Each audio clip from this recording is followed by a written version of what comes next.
Ibu Aiska Amanda. Silakan duduk terlebih dahulu, Bu. Terima kasih.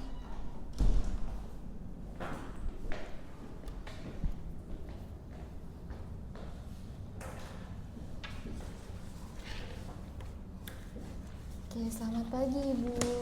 Pagi. Oke. Sebelumnya, perkenalkan, nama saya Dita Rizka Aulia. Saya merupakan konselor dari Universitas Bangunan Jaya yang pada hari ini akan menemani Anda selama sesi konseling pada hari ini. Oke, Anda bisa menyebut saya dengan Bariska atau Bariska senyamannya Anda saja. Oke, kalau boleh tahu, Ibu biasanya dipanggil Ibu siapa? Ibu Bariska atau Ibu Manda atau siapa? Ibu Manda aja. Oke, Ibu Manda. Jadi, selama sesi konseling pada hari ini akan berlangsung selama 60 menit. Di sini Ibu bebas untuk membahas apapun, juga untuk menceritakan apapun. Dan di sini saya akan mendengarkan dan juga membantu Ibu dalam menemukan solusi dan juga perspektif yang terbaik bagi kebutuhan Ibu. Baik, dan tentunya segala yang Ibu ucapkan pada hari ini selama sesi konseling pada hari ini bersifat rahasia. Jadi segala yang Ibu katakan semuanya tidak akan disebarluaskan. Nah, namun bila ada situasi di mana dapat membahayakan keselamatan Ibu ataupun orang lain, maka saya berkewajiban secara profesional untuk melakukan suatu hal demi kebaikan Ibu dan juga orang lain. Oke, mungkin kita mulai kali ya. Bagaimana nih kabar Ibu hari ini? Hari ini sih baik ya, Bu.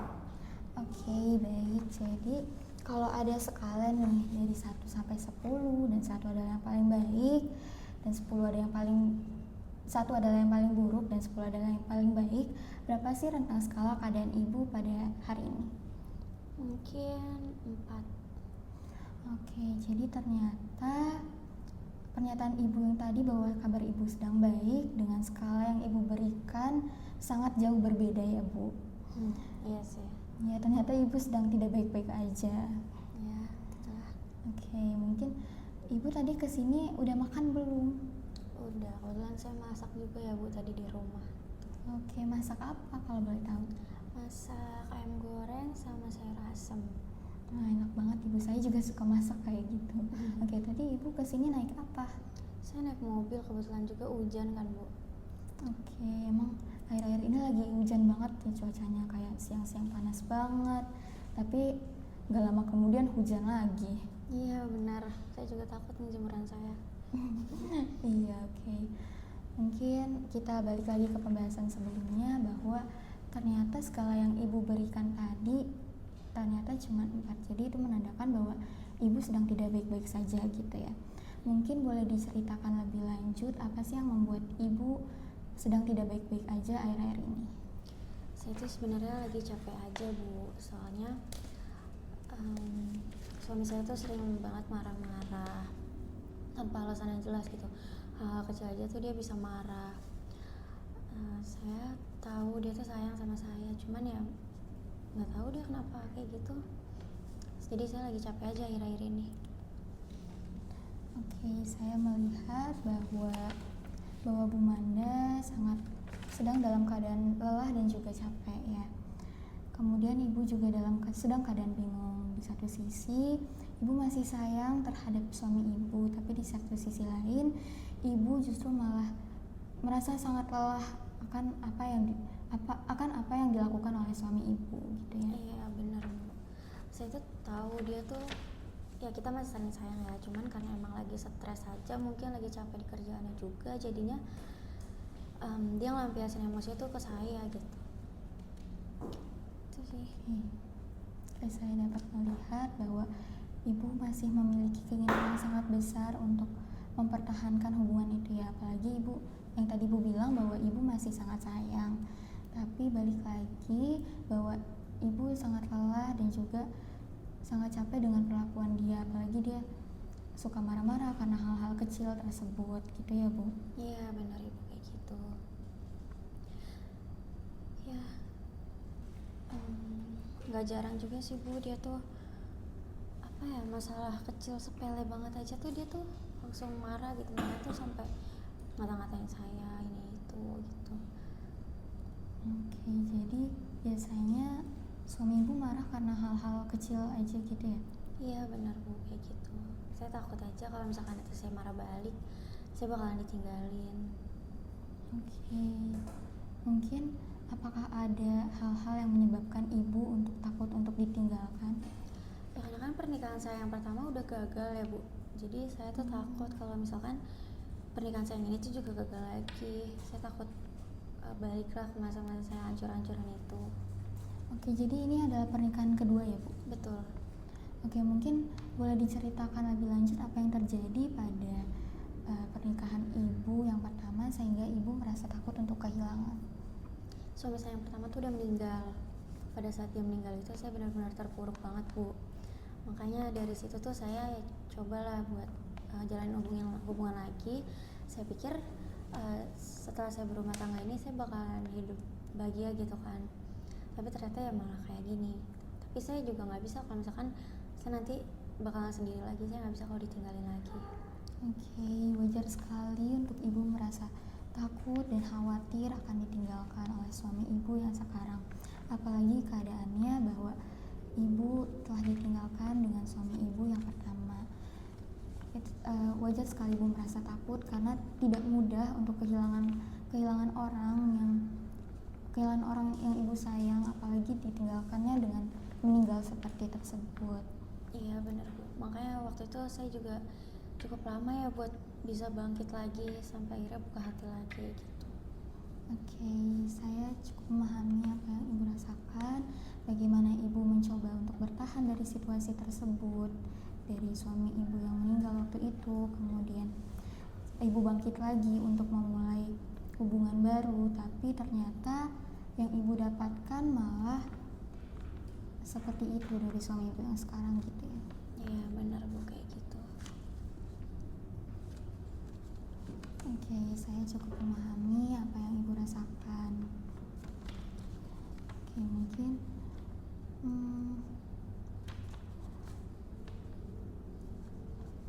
selanjutnya mungkin boleh diceritakan biasanya suami ibu tuh marah karena hal apa? Kayak misalnya saya belum masak nih atau bikinin dia minuman sebelum dia pulang kerja, padahal saya di situ kan rapi-rapi rumah ya Bu segala macam, jadi ya nggak sempat juga gitu kalau saya masih harus masak dan lain-lain. Jadi itu hal-hal kayak gitu dia langsung marah. Terus atau enggak kayak misalnya saya keluar nih ke tempat sayur agak lama sedikit, terus dia tuh langsung marah-marah bilang ngapain sih di luar nggak jelas gitu-gitu. Oke, jadi biasanya suami ibu mudah marah karena hal-hal kecil tersebut ya Bu? Iya benar Bu. Oke, mungkin boleh diceritakan apakah saat marah tersebut suami ibu marah secara verbal saja atau ada kekerasan fisik atau yang lainnya? Kalau masalah kayak gitu kadang dia tuh marah-marah aja Bu, awalnya juga marah-marah biasa, tapi lama-lama jadi kayak maki-maki saya. Kalau misalkan emosinya dia udah gak tahan lagi ya pakai fisik juga sih Bu, kadang nampar atau enggak jambak, narik saya ya semaunya dia aja gitu kayak gimana. Jadi ini ibu karena suami ibu ya? Kalau di sini ya, kalau yang ini karena saya suka ngelampiasin emosi saya juga, karena kan saya nggak bisa ngelampiasin emosi ke dia kan, jadi yaudah saya lampiasin ke diri saya sendiri aja gitu, kayak mukul tembok atau saya jambak-jambak gitu Bu, biar saya juga lega. Oke, saya turut prihatin terhadap apa yang ibu alami. Mungkin yang ibu alami saat ini adalah keadaan yang sangat berat untuk ibu, dan saya sangat memahami itu. Mungkin saat ibu sedang di dalam fase seperti itu, apa sih yang biasanya ibu lakukan? Biasanya kalau kayak gitu tuh saya ya udah ke kamar mandi aja gitu, saya nangisnya di kamar mandi atau enggak di kamar, tapi pas dia lagi pergi, jadi dia nggak tahu kalau saya tuh nangis. Saya takut aja kalau misalkan dia tahu, dia malah dia bilang tuh saya lebay. terlalu besar-besarin masalah atau apalah gitu. Omongannya dia kan ada aja yang bikin saya sakit hati gitu sih. Oke, mungkin ibu kan tadi bilang suka nunjuk-nunjuk tembok dan segala macam. Mungkin apakah ada hal lain yang ibu lakukan pada saat itu? Saat itu sih ya nggak ada, paling saya cuma nangis aja, sama kalau udah over banget baru saya dengerin lagu biar saya tuh happy lagi, atau enggak kayak scroll sosmed gitu. Oke. Oke, saya sangat mengerti dan menurut saya itu adalah hal yang sangat bagus karena dengan mendengarkan musik ibu sudah mempunyai coping mechanism ibu sendiri dan juga ibu sudah mengerti, sudah lebih tahu bagaimana sih cara untuk menangani pada saat kejadian itu saja gitu. Jadi menurut saya ibu sudah memiliki kekuatan. Saya dapat melihat bahwa ibu memiliki kekuatan yang sangat besar, memiliki keyakinan besar untuk berubah menjadi yang lebih baik gitu. Iya benar, tapi kadang juga tuh saya ngerasa kayak ini tuh bukan diri saya gitu loh Mbak, karena waktu itu saya juga kan orangnya ceria ya, bisa kayak ngobrol sama tetangga sana sini gitu atau apa. Tapi sekarang tuh saya bahkan keluar aja tuh udah nggak pernah gitu loh, apalagi saya ngobrol kayak gitu sih Mbak. Oke, jadi ibu merasa terisolasi juga ya Bu, dari teman-teman, dari keluarga dan juga yang lainnya. Iya benar Mbak, kayak gitu. Oke, mungkin ibu pernah berbicara dengan suami ibu nggak sih apa yang terjadi dengan ini? Saya nggak pernah ngomong kayak gitu sih kalau misalkan saya tertekan apa gimana, tapi untuk hal-hal yang kayak suami saya dia kan masih sering ini ya Mbak, dia punya mantan istri juga. Dia tuh masih sering nginep di rumah mantan istrinya, alasannya tuh saya ada anak apa gimana gitu. Ya saya sering ngomong kayak kenapa sih harus kayak gitu, karena kan udah ada saya juga ya, saya juga punya perasaan kan, jadi ya tolonglah dikurang-kurangin. Tapi ya dia malah marah-marah gitu Mbak, bilang kayak kamu tuh nggak ngerti kayak gitu Mbak.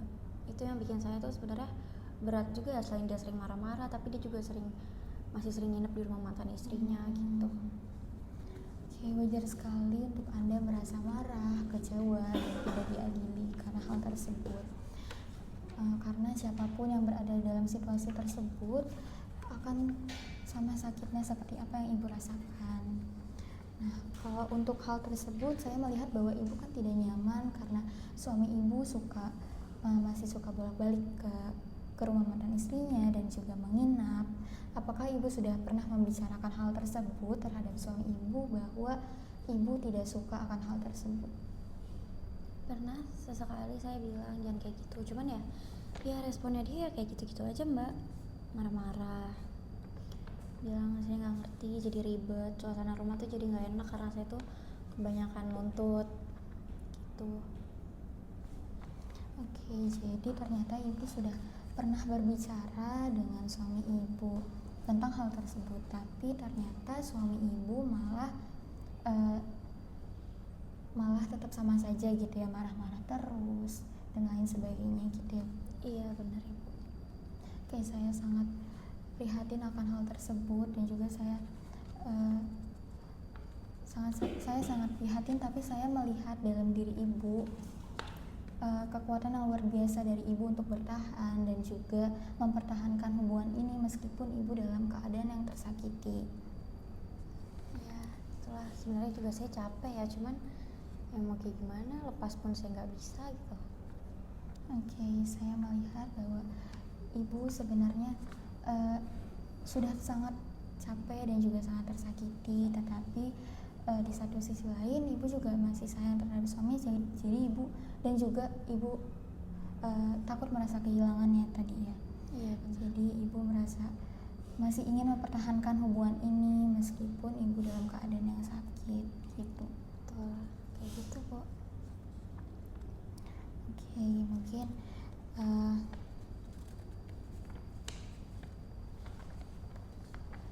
mungkin saya ingin bertanya juga, mungkin apa sih yang ibu suka lakukan atau apa yang kesukaan ibu sehingga ibu dapat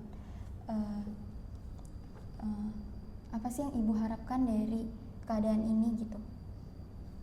Saya tuh sebenarnya masih mau sama dia, tapi ya saya juga nggak mau lah keadaannya tuh kayak gini-gini terus. Saya juga berharap kalau semua itu bisa diperbaiki lagi. Saya mau rumah tangga saya yang tenang, yang bahagia, yang bikin ya kita sama-sama enak, sama-sama betah aja gitu ada di rumah kayak gitu, Bu.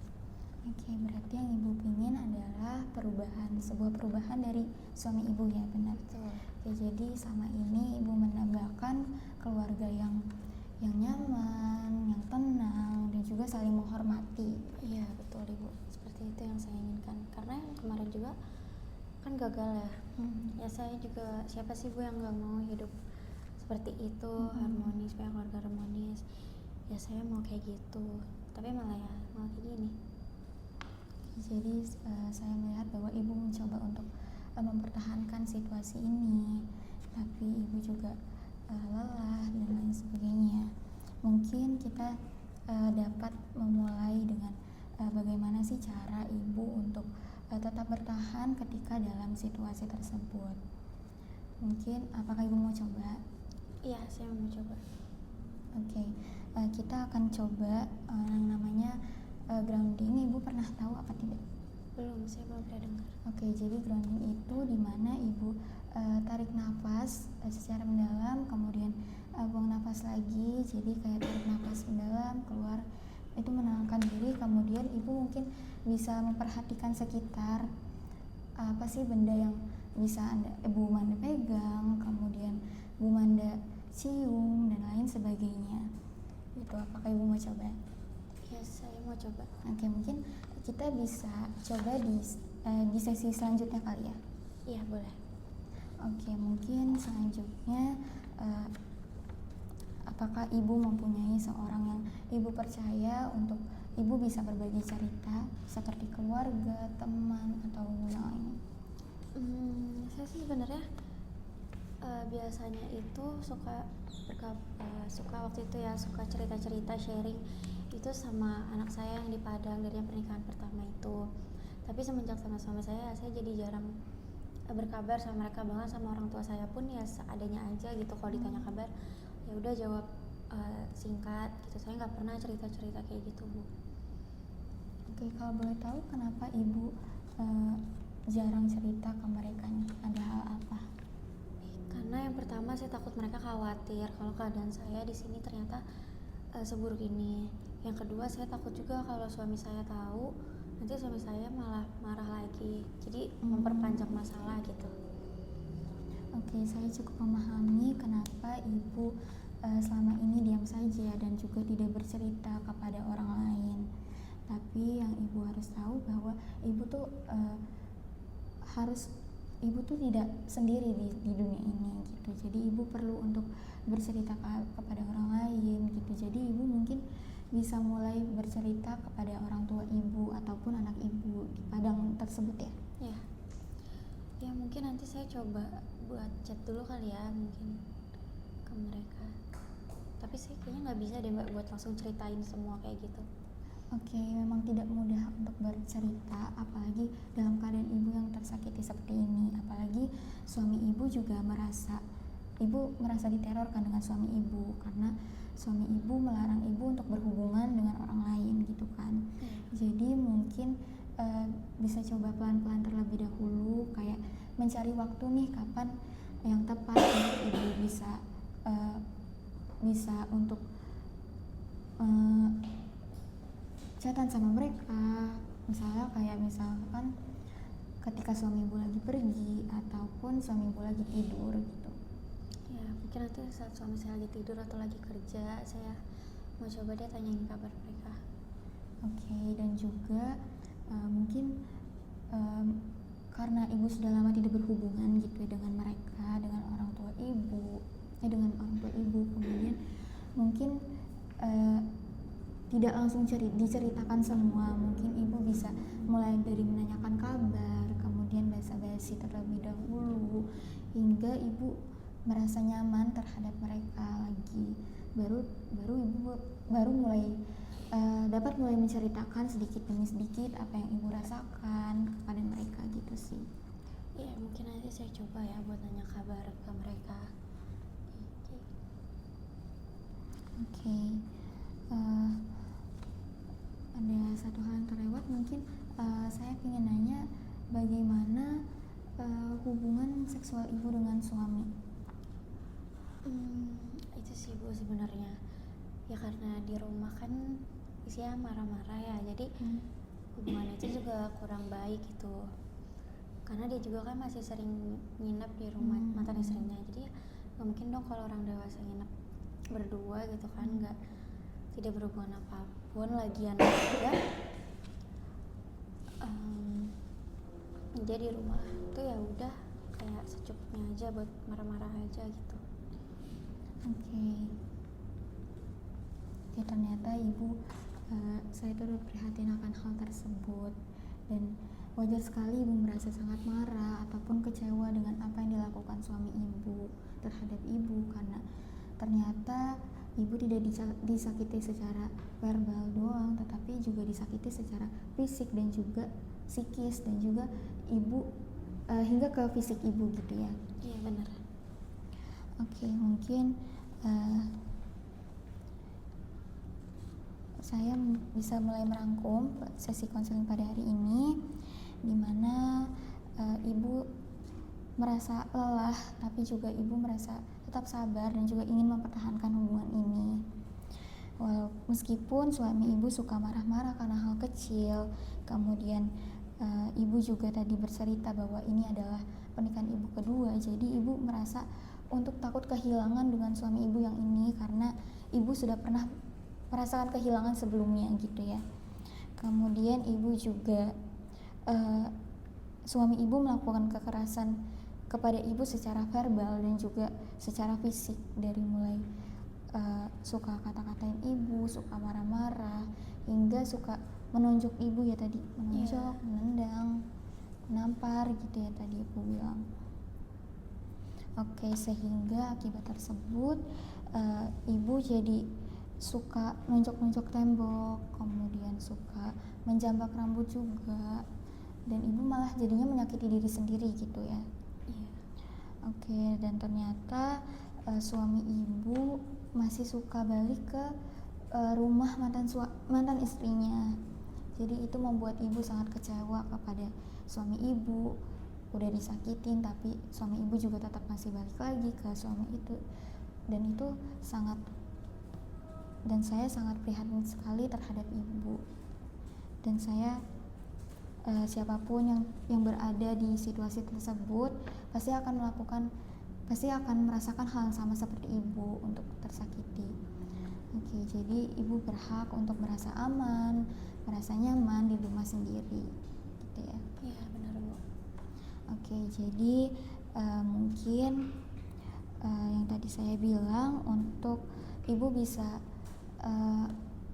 berkomunikasi dengan orang tua ibu terlebih dahulu. Untuk itu adalah langkah kecil tapi efeknya itu sangat besar, karena ibu dapat menghubungkan mereka gitu. Jadi ketika ada situasi di mana dapat membahayakan ibu, orang tua ibu adalah orang pertama yang dapat ibu hubungin gitu. Jadi ibu harus tahu bahwa di dunia ini tuh ibu nggak sendiri gitu. Ibu penting untuk berbicara dengan orang lain juga, untuk menceritakan kepada orang lain juga gitu, dan itu dapat membuat ibu untuk menenangkan emosi ibu gitu sih. Iya baik Mbak, terima kasih ya Mbak, saya udah merasa sangat didengarkan tanpa dihakimi sama sekali ya. Saya udah ngerasa cukup lega sih hari ini. Oke, terima kasih sudah mau berbicara dengan saya hari ini. Terima kasih sudah berbagi, karena pada dasarnya tidak mudah untuk berbagi cerita dengan orang lain, apalagi orang asing. Oke, saya sangat berterima kasih karena Bu Amanda sudah mau datang ke sini dan juga sudah mau berusaha untuk menjadi lebih baik lagi. Oke, terima kasih Bu Amanda. Terima kasih ya Bu sekali lagi. Oke, mari saya antarkan.